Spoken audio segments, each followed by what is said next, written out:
विमर्श की प्रक्रिया में हम लोग गोरखपुर से अयोध्या जाते हुए राम के जो तमाम पहलू हैं उसकी तलाश में मगहर में इस समय हैं।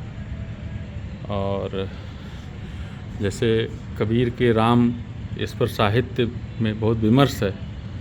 तो हमारे साथ श्री पुजारी शांति दास जी हैं, इनसे हम पूछना चाहेंगे कि जब राम नाम आप सुनते हैं तो आपके मन में क्या भाव उत्पन्न होते हैं? जैसे कबीर के राम और अयोध्या के राम दोनों में अंतर है, क्योंकि कबीर साहब के राम है वो राम है कि जो किसी की जीव हत्या नहीं करते। अयोध्या के राम ने अपने जीवन में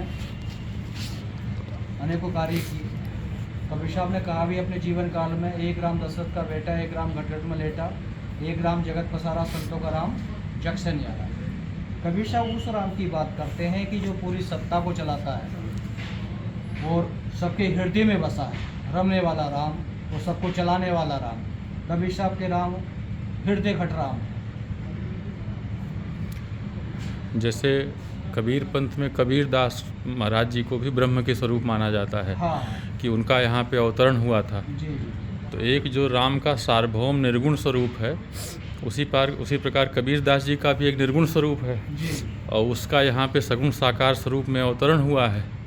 तो जैसे कबीर दास जी के निर्गुण स्वरूप और कबीर दास जी के सगुण साकार स्वरूप का जो समन्वय है, क्या वह समन्वय निर्गुण राम और जो सगुण साकार राम है उसके बीच में नहीं देखा जा सकता है? ऐसा है कि हम निर्गुण राम और साकार राम, अब ये हम बोल रहे हैं ये साकार हो गया, जो हमारी आवाज़ निकल रही है ये निराकार है, इसको हम नहीं जान सकते। आत्मा कहाँ बोल रही है, कहाँ है, कोई नहीं जानता शरीर के अंदर, तो वो निराकार रूप में आ गए। और ये शरीर हम देख रहे हैं ये साकार रूप में आ गया। तो दोनों के तालमेल से ही हम उस निराकार राम तक पहुँचते। अभी जो अयोध्या में श्री राम मंदिर बन रहा है जी, इसको आप किस रूप में देखते हैं? आपके मन में क्या आता है ये सब देख करके कि निर्माण कार्य वैसा? निर्माण कार्य हो रहा, अच्छी बात है, होना चाहिए। लेकिन मंदिर का जो इस समय उसका जो प्राण प्रतिष्ठा हो रहा है, लेकिन थोड़ा समय रुकने के बाद पूरा मंदिर कंप्लीट होने के बाद, उसका गुम्बद बनने के बाद होता तो उसकी भव्यता और सुंदर लगती। जी। क्या वहाँ से यहाँ पर भी न्योता आया हुआ है? हाँ, जो बड़े महाराज जी हैं उनका निमंत्रण आया है और जाएंगे। हो जाएंगे। हाँ। बहुत बहुत धन्यवाद आप।